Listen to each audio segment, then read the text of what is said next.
Now, it's one of the most jaw-dropping stories of deception you will ever hear. When Carolyn Woods met the man of her dreams, an MI6 agent, wealthy businessman, in 2012, she felt like the luckiest woman in the world. But what she didn't know was that Mark Acklom was actually a notorious con man, that little more than a year later, she'd be left penniless. He was very, very attentive, very flirtatious, charming, extremely entertaining. He persuaded me to give up my job, move into a very grand house. I was totally convinced that he was very wealthy. That was like an adventure, but it soon turned very, very sour. And you have no idea how many other women he did this to? I have no idea. One of Britain's most wanted men has been jailed for 5 years and 8 months after stealing thousands of pounds. Financially, I was left destitute. If my injuries had been physical and not psychological, I would have looked as though I had been beaten to a pulp. No one could blame you if you would be frightened to love again. I would really feel terrible if he managed to change me in that way. That would be the worst thing of all. So I hope to regain my confidence.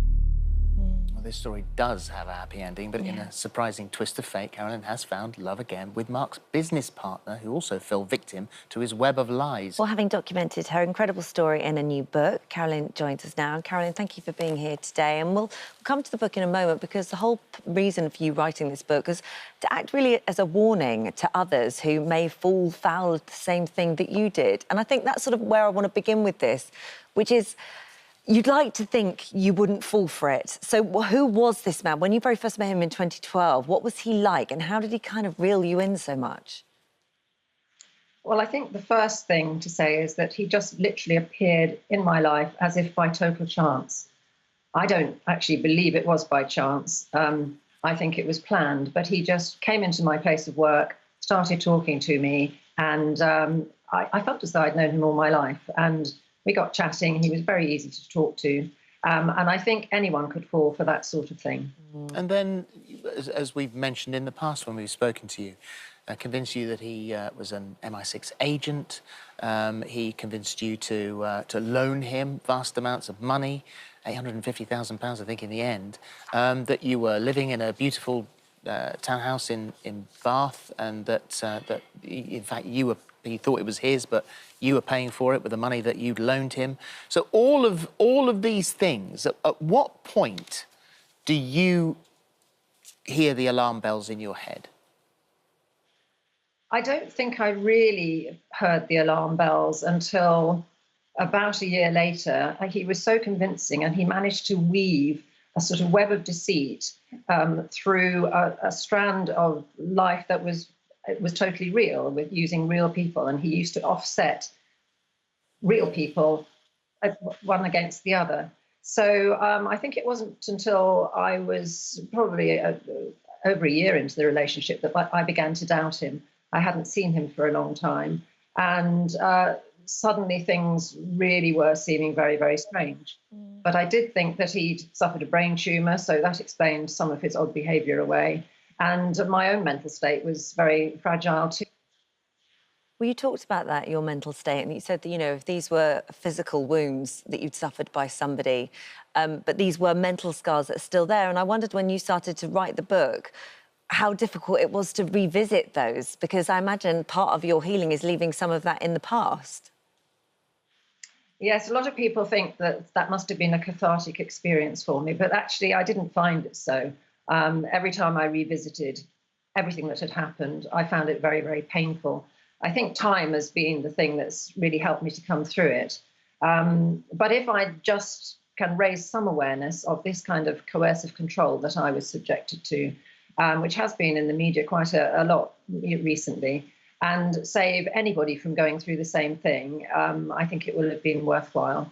But it's thankfully you've written a lot down as you were going through this for the police, so a lot of those notes are part of this book, so that you could remember it all. But there is, as we said at the very beginning, there is a happy ending here. So how did you first meet his business partner? I think the very first time I set eyes on him was only a few days into my relationship with Acklom. when he took me to see what he said was his collection of aircraft. And I think just in passing, I said hello to James, who was there on that occasion. And then I saw him in passing a couple of other times. And the first time I spent any time with him at all, really, was when he took me for a flight in an aircraft that I believed belonged to Mark Acklom. I was a little bit surprised that Acklom himself, who I didn't know as Mark Acklom at that time, that he didn't take me up in the aeroplane because he had said that he was a pilot. So I spent, 10 minutes or so in that lovely flight then. And then again, briefly, when I was in dire straits, James bought me a Christmas tree when I was living in Bath. He'd been instructed to do that by Mark Acklom.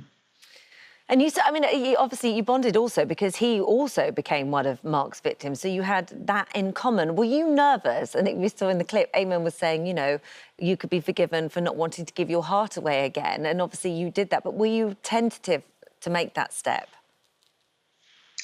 Yeah, very tentative, and also quite sort of very wary and suspicious. But I think actually, in a way, it was for both of us. We were much stronger together than we were as two individuals. And so really, when I embarked on that relationship, it was very much with that in mind. I mean, actually, I had nothing to lose and everything to gain from that. And I did trust James. So we've been through some very hard times, but I think it's been much easier for us together. And of course, I understand what he's been through, and he understands more than anybody what I've been through. In your own words, you say it's a match made in hell. No. I did say that. It was a match made in hell, but we did find happiness in the end. Well, that is a good way to end this, that is for sure. Yeah. This is Carolyn's book, Sleeping with a Psychopath. That's what it looks like, and it is out on Thursday. I'm glad, after all the years that we've been speaking to you, I am so glad that there is a happy ending to this. Me too. Me too. Thank you very much. All right, take care.